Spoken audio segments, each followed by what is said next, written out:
Hi நண்பா, இந்த ஒரு வீடியோவில் தி கோட் திரைப்படம் 12வது நாளில் அட்வான்ஸ் புக்கிங் மூலம் மட்டும் தமிழகத்தில் இதுவரையும் எவ்வளோ ஷோ போட்டிருக்காங்க, எத்தனை டிக்கெட் விற்பனையாக இருக்குது, இதன் மூலம் எவ்வளோ கலெக்ஷன் இருக்குது அப்படின்றதான் இந்த ஒரு வீடியோவில் நம்ம டீட்டெயில் பார்க்க போகிறோம். அதுக்கு முன்னாடி தி கோட் திரைப்படத்திற்கு 10க்கு நீங்கள் எவ்வளோ ரேட்டிங் கொடுப்பீங்க அப்படின்றத மறக்காமல் கமெண்ட் பண்ணுங்கள்.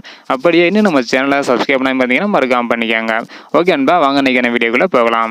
ஓகே நண்பா, 12வது நாளில் எவ்வளோ கலெக்ஷன் இருக்குது அப்படின்ற பார்க்குறதுக்கு முன்னாடி 11வது நாளில் தமிழகம் மற்றும் உலகம் முழுவதும் எவ்வளோ கலெக்ஷன் இருக்குது அப்படின்றக்கான வீடியோ நம்ம சேனலில் போட்டிருக்கிறோம். பார்க்கல அப்படின்னா மறக்காம செக் பண்ணி பாருங்கள். இப்போ பார்த்தீங்கன்னா 12வது நாளில் எவ்வளோ கலெக்ஷன் இருக்குது அப்படின்றத டீட்டெயில் பார்த்துடலாம். அதாவது 1156 ஷோ போட்டிருக்காங்க.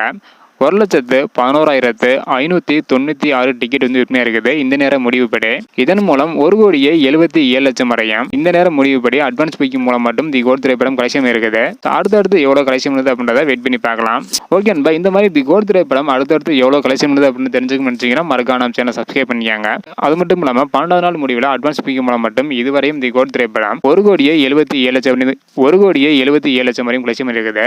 இதை பற்றி உங்களோட கருத்து என்ன அப்படின்றத மறக்காம கமெண்ட் பண்ணுங்க. இந்த வீடியோ பார்த்தீங்கன்னா மறக்காம ஷேர் பண்ணுங்க. ஓகே நண்பா, தேங்க்யூ.